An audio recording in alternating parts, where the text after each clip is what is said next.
My dear student, আশা করি তোমরা সকলেই খুব ভালো আছো।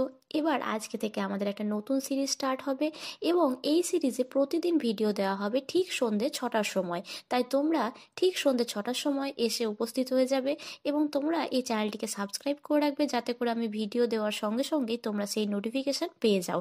তাহলে আমাদের যে এবিটিএ যে টেস্ট পেপার রয়েছে, সেই টেস্ট পেপার থেকে আমরা লাইফ সায়েন্সের যে মডেলগুলো রয়েছে সেখানে যত কোশ্চেন রয়েছে সেই কোশ্চেনগুলো আমরা প্র্যাকটিস করব। মূলত আমরা আগে 1 এবং 2 নম্বর কোশ্চেনগুলোকে টার্গেট করব। সেগুলোকে কমপ্লিট হয়ে যাওয়ার পর আমাদের হাতে সময় থাকলে তখন আমরা 5 নম্বরের কোশ্চেনগুলোর দিকে এগিয়ে যাব। তো তাহলে চলো, যে এখানে আমাদের যে প্রথম যে সিরিজটা আজকে আমরা যে পেজটা সলভ করব সেটা হচ্ছে পেজ নাম্বার 38। আর তোমাদের যদি এই ক্লাস 10-এর কোনো টপিকে যদি কোনো সমস্যা হয়ে থাকে তোমরা প্লিজ আমাকে কমেন্টের মাধ্যমে জানাতে পারো। আমি চেষ্টা করব সেইগুলো ভিডিওর মাধ্যমে বলে দেওয়ার। তাহলে চলো আজকে আমরা 38 নম্বর পেজের প্রথম থেকে কোশ্চেনগুলোকে এক ধার থেকে সলভ করতে থাকি। প্রথম কোশ্চেনটি দেখো, বলা রয়েছে যে শ্বাসমূলের বৃদ্ধি এক প্রকার অনুকূল আলোকবর্তী চলন, প্রতিকূল আলোকবর্তী চলন, নাকি প্রতিকূল জলবর্তী চলন, নাকি আলোকবর্তী চলন। তো তোমরা প্রত্যেকেই জানো যে শ্বাসমূল মূলত কিভাবে বৃদ্ধি পায়। শ্বাসমূল হচ্ছে অভিকর্ষের বিপরীত দিকে, অর্থাৎ হচ্ছে কি যে অন্য গাছের মূলগুলো কি হয় মাটি থেকে ক্রমশ নিচের দিকে চলে যায়, কিন্তু শ্বাসমূল কি হয় মাটির উপরের দিকে থাকে। সেই কারণে এখানে অ্যান্সারটি হয়ে যাবে প্রতিকূল অভিকর্ষবর্তী চলন।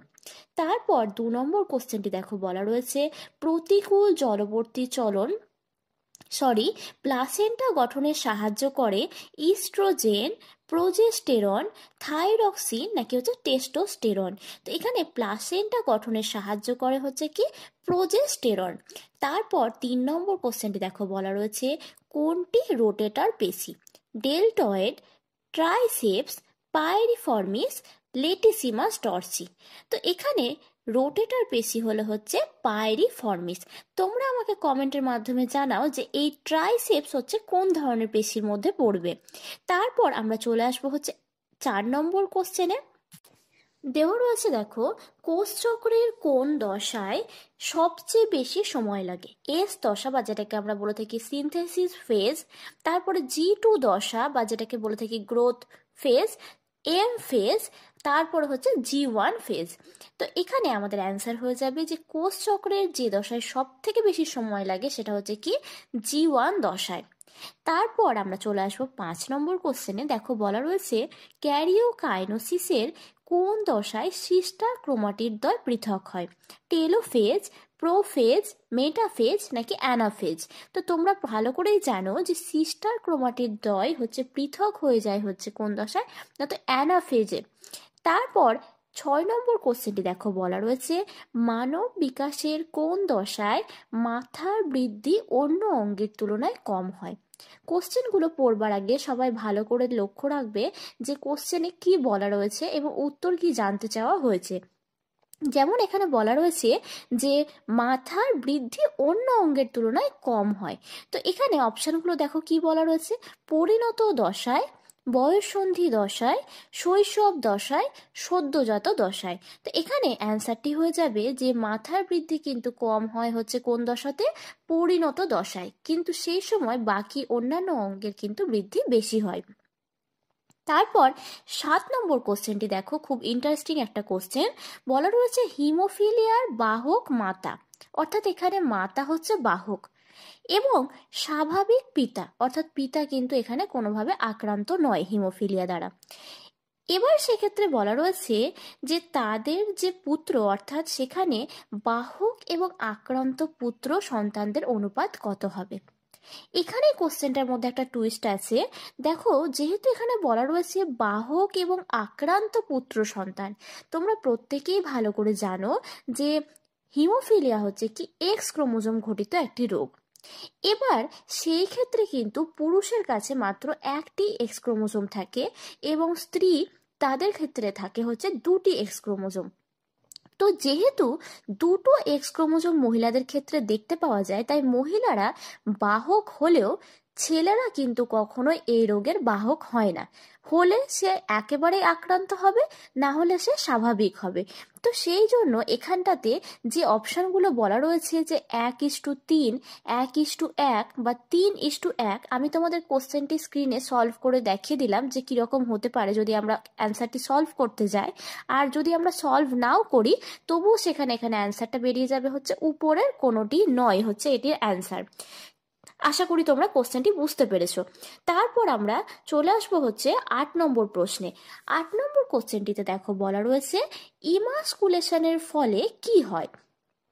যেমন কি অপশনগুলো দেওয়া রয়েছে, পুরুষ ফুল স্ত্রী ফুলে পরিণত হয়, স্ত্রী ফুল পুরুষ ফুলে পরিণত হয়, উভলিঙ্গ ফুল স্ত্রী ফুলে পরিণত হয়, নাকি উভলিঙ্গ ফুল পুরুষ ফুলে পরিণত হয়।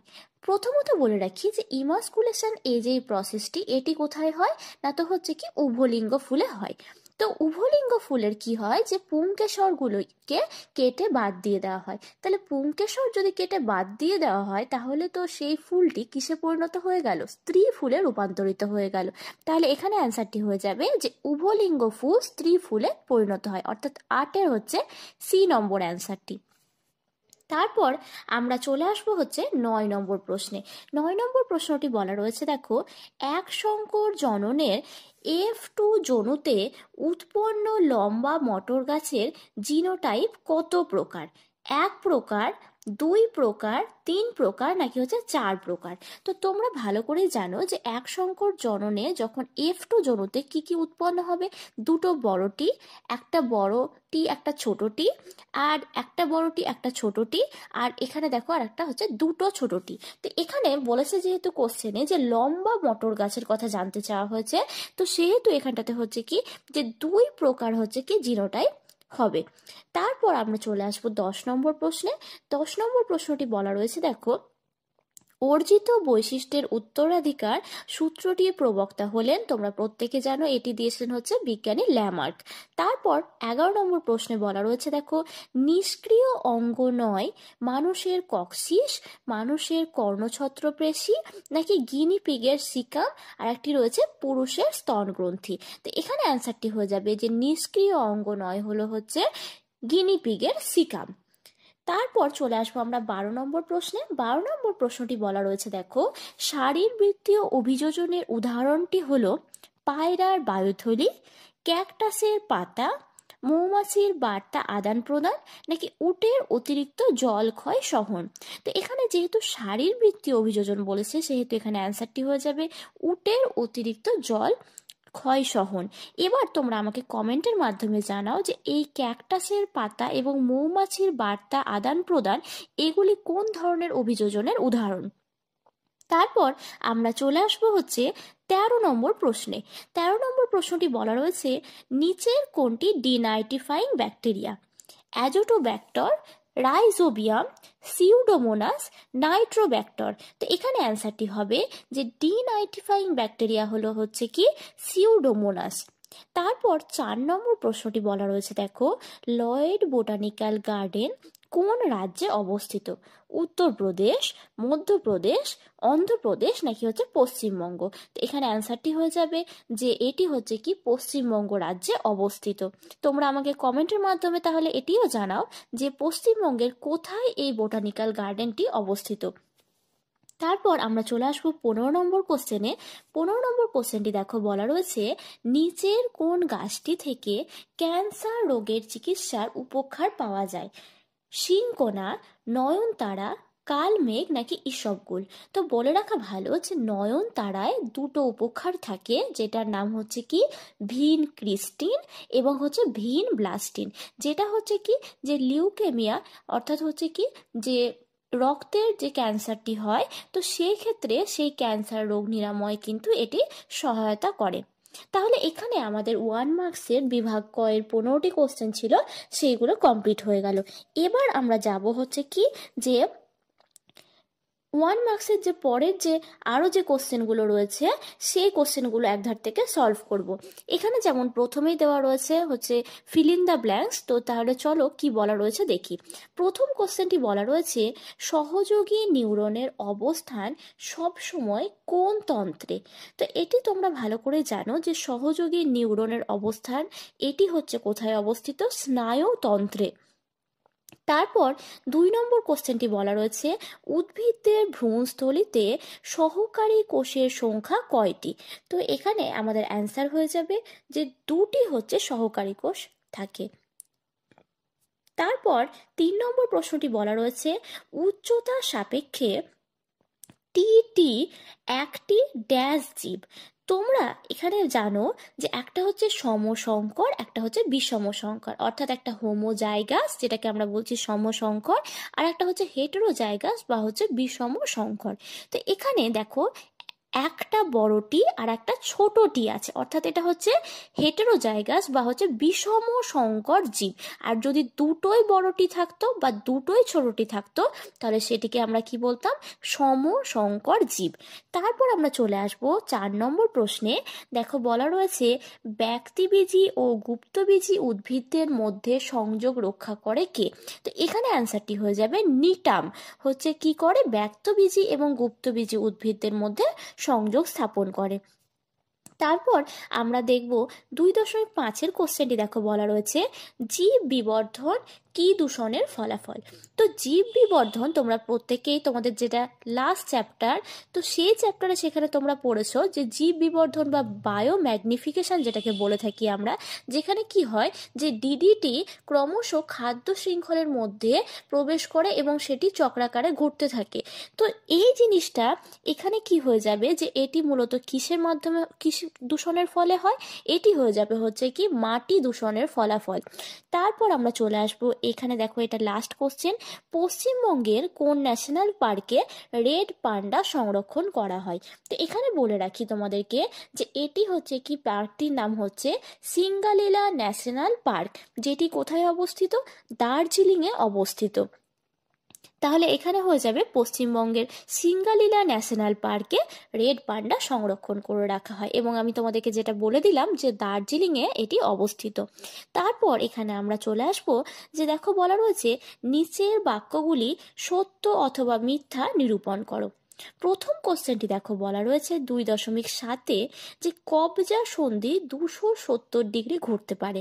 তো এটি হচ্ছে কিন্তু ভুল, কারণ কবজা সন্ধি হচ্ছে কি যে 180 ডিগ্রি মতন ঘুরতে পারে। তারপর 8 নম্বর কোশ্চেনটি দেখো বলা রয়েছে প্রাণী হরমোনের ক্ষরণ নিয়ন্ত্রিত হয় ফিডব্যাক পদ্ধতির দ্বারা। এটি হচ্ছে ঠিক অপশন, অর্থাৎ ঠিক বলা রয়েছে এই পয়েন্টটি। তারপর 9 নম্বরের কোশ্চেনটি দেখো বলা রয়েছে একবীজপত্রী উদ্ভিদদের জোড় কলম করা হয়। এটি ভুল, এটি একবীজপত্রী উদ্ভিদদের ক্ষেত্রে জোড় কলম করা যায় না। তারপর 10 নম্বর প্রশ্নটি বলা রয়েছে প্রোটোনোপ সবুজ বর্ণ বুঝতে পারে না। তো প্রোটোনোপ হচ্ছে কারা, যে যারা লাল বর্ণ বুঝতে পারে না তাদেরকে আমরা বলে থাকি প্রোটোনোপিয়া, অর্থাৎ তাদেরকে আমরা মূলত বলি যে যারা দেখতে পায় না তাদেরকে আমরা প্রোটোনোপ বলে থাকি। এবং সবুজ বর্ণ যারা বুঝতে পারে না তাদেরকে আমরা কি বলে থাকি বলো তো, তোমরা তাহলে আমাকে এটা কমেন্টের মাধ্যমে জানাবে যে সবুজ বর্ণ যারা বুঝতে পারে না তাদেরকে কি বলা হয়। তাহলে এই অপশনটা তো মানে এই সেন্টেন্সটা তো ভুল রয়েছে, তাহলে এটি হয়ে যাচ্ছে মিথ্যে। 11 নম্বর প্রশ্নটি বলা রয়েছে জল সংরক্ষণের জন্য ক্যাকটাসে মিউসিলেস থাকে। এটি ঠিক না ভুল? অবশ্যই এটি ঠিক যে জল সংরক্ষণের জন্য ক্যাকটাসে মিউসিলেস থাকে। তারপর এটার দেখো লাস্ট কোশ্চেন দেখো বলা রয়েছে কি আদিম পৃথিবীতে প্রথম সৃষ্ট নিউক্লিক অ্যাসিড হলো ডিএনএ। এটি একেবারেই ভুল, কারণ এটি হবে হচ্ছে যদি আরএনএ থাকতো তাহলে এটি ঠিক হতো, তাহলে এটিও হচ্ছে মিথ্যে। এবার আমাদের এখানে পরের কোশ্চেনগুলো আমরা দেখে নিই। দেখো এখানে একটা ম্যাচ দ্য ফলোইং দিয়েছে, যেখানে এ স্তম্ভের সাথে বি স্তম্ভ মেলানোর কথা বলা রয়েছে। প্রথমেই দেখো অপশানগুলো আমরা দেখে নিই। এখানে টোটাল হচ্ছে আমাদের 5টি রয়েছে, তো 6টি রয়েছে, তার মধ্যে থেকে যে কোনো 5টি করতে বলা হয়েছে, কিন্তু আমরা 6টি অ্যান্সার বলে দিচ্ছি। প্রথমেই দেখো বলা রয়েছে যে অকাল পত্রমোচন রোধ। দেখো এটি হচ্ছে কার সাথে মিলবে, তোমরা যদি ভালো করে লক্ষ্য করো দেখো এখানে অপশানগুলো রয়েছে থ্যালাসেমিয়া রোজেন পারক্সি অ্যাসিটাইল নাইট্রেট, তারপর বলা রয়েছে অক্সিন মাইক্রোটিউবিউলস, প্রকৃতির খেলা সাইটোকাইনিন। তো এখানে দেখো একটা অপশন রয়েছে সাইটোকাইনিন, যেটি কি করে অকাল পত্রমোচন রোধ করে, অর্থাৎ অকালেই যাতে করে পাতা ঝরে না যায় সেটি রোধ করতে সাহায্য করে। তারপর হচ্ছে কি সেকেন্ড পয়েন্টটি দেখো বলা রয়েছে বেম তন্তুর গঠন, এটি কার সাথে মিলবে, মাইক্রোটিউবিউলসের সাথে মিলে যাবে। তারপর দেখো বলা রয়েছে HPLC। তো এর ফুল ফর্মটা আগে তোমাদেরকে একটু জানিয়ে রাখি, যেহেতু কোশ্চেনটি দেওয়া রয়েছে। এর ফুল ফর্মটা হচ্ছে হাই পারফরমেন্স লিকুইড ক্রোমাটোগ্রাফি। তো এর কাজটা কি, এর কাজটা এটি একটা ধরনের টেকনিক বা প্রসেস বলতে পারো, যেটি হচ্ছে কি এই যে থ্যালাসেমিয়ার যে এই যে রোগ, এইটিকে শনাক্ত করতে সাহায্য করে থাকে, এই প্রসেসের মাধ্যমে সেটি করা হয়ে থাকে। তো এখানে অ্যান্সারটি হবে HPLC, সেটি কার সাথে মিলে যাবে, থ্যালাসেমিয়ার সাথে মিলে যাবে। তারপর দেখো বলা রয়েছে যে ডারউইনের মতে প্রকরণ সৃষ্টি হলো কি না, তো প্রকৃতির খেলা, তাহলে হচ্ছে 16টা হচ্ছে F নম্বর অপশানের সাথে মিলে যাচ্ছে। তারপর 17 নম্বরে বলা রয়েছে দেখো জীব বৈচিত্র্য। তো জীব বৈচিত্র্য এই কথাটি সর্বপ্রথম ব্যবহার করেছিলেন হচ্ছে রোজেন। তো এখানে সেই জন্য অ্যান্সারটি হয়ে যাবে 17 হচ্ছে বি। তারপর 18 নম্বর প্রশ্নটি বলা রয়েছে দেখো গৌণ দূষক। তো এখানে গৌণ দূষকটি কি হবে, গৌণ দূষক হচ্ছে কি প্যান, অর্থাৎ এর ফুল ফর্ম কি পারঅক্সি অ্যাসিটাইল নাইট্রেট। তো এখানে আমাদের ম্যাচ দ্য ফলোইং, যেগুলো ম্যাচ করতে বলা ছিল সেইগুলো আমাদের হয়ে গেল। এইবার আমরা চলে আসবো যেগুলো বলা রয়েছে একটি শব্দে বা একটি বাক্যে উত্তর দাও। এই কোশ্চেনগুলো করলে আমাদের 1 মার্কসের যত কোশ্চেন রয়েছে সমস্ত কমপ্লিট হয়ে যাবে। দেখো বলা রয়েছে বিসদৃশ শব্দটি বেছে লেখো। অটোলিথ অন্তঃকর্ণ, সাইনোভিয়াল ফ্লুইড বা সাইনোভিয়াল তরল, একটা হচ্ছে এন্ডোলিম্ফ। তো এখানে বিসদৃশ কোনটা বলো তো, সাইনোভিয়াল তরল বা সাইনোভিয়াল ফ্লুইড, কারণ বাকি তিনটা অংশ কোথায় রয়েছে, কানের বিভিন্ন অংশ, অটোলিথ, অন্তঃকর্ণ, এন্ডোলিম্ফ। তারপর চলে আসবো আমরা 20 নম্বর কোশ্চেনে। দেখো বলা রয়েছে চোখের কোন আবরণটি না থাকলে ছানি অপারেশনের সময় লেন্স প্রতিস্থাপন করা যেত না। তো এখানে আমাদের চোখের বলেছে যে কোন আবরণ, তো এখানে আমাদের আবরণটার নাম কি, কর্নিয়া। তো সেই কর্নিয়া যদি না থাকে তাহলে ছানি অপারেশনের সময় লেন্স প্রতিস্থাপন করা যেত না। তারপর 21 নম্বর প্রশ্নটি বলা রয়েছে ক্রোমোজোমের সেন্ট্রোমিয়ার অঞ্চলে কোন ক্রোমাটিন থাকে। তো তোমরা প্রত্যেকেই জানো যে সেন্ট্রোমিয়ার অঞ্চলে হচ্ছে কি আমাদের হেটেরোক্রোমাটিন থাকে। তারপর লোকাস কি, লোকাস হচ্ছে যে ক্রোমোজোমের মধ্যে যে অংশে জিনের অবস্থান রয়েছে সেটিকেই বলি আমরা লোকাস। লোকাস অর্থাৎ হচ্ছে কি লোকেশন, যে জায়গাটাতে অবস্থান সেইটাকে বোঝানো হয়েছে। তারপর আমরা চলে আসবো 23 নম্বর প্রশ্নে। দেখো বলা রয়েছে মিলার এবং উরে তাদের পরীক্ষায় NH3 এবং অর্থাৎ হচ্ছে কি অ্যামোনিয়া এবং মিথেন কি অনুপাতে ব্যবহার করেছিলেন। তো এখানে তোমাদের বইয়ে যে ইনফরমেশনটি দেওয়া রয়েছে সেটি একটু ভুল রয়েছে, তোমরা এখানে চাইলে কারেকশন করে নিতে পারো। সাতটা বইয়ে যেটা দেওয়া রয়েছে যে এখানে মিলার যে পরীক্ষা করেছিলেন উরে এবং মিলার দুজন মিলে, তো সেখানে কি হয়েছিল যে মিথেন, অ্যামোনিয়া এবং হাইড্রোজেন এই তিনটের অনুপাত ছিল 2:1:2। তো এখানে আমাদের অ্যান্সারটি হয়ে যাবে মিথেন এবং অ্যামোনিয়ার অনুপাত হচ্ছে কি 2:1। তারপর আমরা চলে আসবো, একবারে আমরা শেষের পর্যায়ে চলে এসেছি। দেখো বলা রয়েছে কি যে মেটাস্ট্যাসিস কি। তো মেটাস্ট্যাসিস বলতে গেলে আমাদের প্রথমেই যে রোগটির কথা মাথায় আসে সেটি হচ্ছে কি ক্যান্সার। তো তোমরা প্রত্যেকেই ভালো করে জানো, তোমাদের যেটা লাস্ট চ্যাপ্টার রয়েছে সেখানে অ্যাজমা বা হাঁপানি, তারপর ক্যান্সার, এই বিভিন্ন রোগগুলির কথা বলা রয়েছে। তো মেটাস্ট্যাসিস হচ্ছে কি যে ক্যান্সার রোগের একটি বিশেষ লক্ষণ, যেটি কি হয় যে ক্যান্সার কোষ এই যে ছড়িয়ে পড়ে যে জায়গাটাতে, তো সেই জিনিসটা হচ্ছে কি মেটাস্ট্যাসিস বলা হয়ে থাকে। তোমাদের বইয়ে দেখবে এই সংজ্ঞাটি খুব ভালো করে দেওয়া রয়েছে। তারপর আমরা চলে আসবো হচ্ছে নিচের 4টি বিষয়ের মধ্যে কোন 3টি অপর বিষয়টির অন্তর্গত, অর্থাৎ কি এখানে কোনো একটি বিষয় থাকবে তার মধ্যে এই 3টে বিষয় অন্তর্গত থাকবে। তো দেখো কি কি বলা রয়েছে, গর্ভদণ্ড, গর্ভ পত্র, গর্ভাশয়, গর্ভমুণ্ড। তো এখানে গর্ভপত্রের তোমরা ছবিতে দেখতে পাচ্ছ যে অংশগুলো রয়েছে কি গর্ভদণ্ড, গর্ভাশয় এবং হচ্ছে গর্ভমুণ্ড। এবার আজকে আমাদের লাস্ট কোশ্চেন, দেখো বলা রয়েছে গ্রো অ্যান্ড রিলিজ পদ্ধতির মাধ্যমে কোন প্রাণীর সংখ্যা বৃদ্ধি করা হয়। তো গ্রো মানে হচ্ছে বৃদ্ধি করা, রিলিজ মানে হচ্ছে ছেড়ে দেওয়া। তো এখানে একটা জিনিস হচ্ছে কি যে এর মাধ্যমে হচ্ছে কুমিরের প্রাণীর সংখ্যা হচ্ছে কি, অর্থাৎ কুমিরকে হচ্ছে এইভাবে বৃদ্ধি করা হয়ে থাকে। প্রথমে তাদেরকে বৃদ্ধি করানো হয়, তারপর তাদেরকে ছেড়ে দেওয়া হয়, এইভাবে এই প্রসেসটি চলতে থাকে ক্রমাগত। তাহলে আজকে আমরা 38 নম্বর পেজ থেকে যত 1 মার্কসের কোশ্চেন ছিল, অর্থাৎ বিভাগ ক এবং খ এর সমস্ত কোশ্চেন আমরা কিন্তু সলভ করে নিলাম। তোমরা যদি এই ভিডিওগুলো ভালো লেগে থাকে তাহলে প্লিজ চ্যানেলটিকে সাবস্ক্রাইব করে নেবে, এবং পরের দিন আমরা পরের পেজের কোশ্চেনগুলো সলভ করব। এবং তোমাদের যে টপিকগুলো যদি কোথাও অসুবিধা হয়ে থাকে, যেটা প্রথমেই বললাম, তাহলে তোমরা আমাকে জানাতে পারো। তাহলে আমি প্রত্যেক দিন এই চ্যাপ্টারের শেষে, অর্থাৎ যখন আমাদের মডেল পেপারগুলো হয়ে যাবে, তখন আমি সেই কোশ্চেনগুলোকে তোমাদের সামনে বা সেই টপিকগুলোকে আলোচনা করে দেবো। Thank you.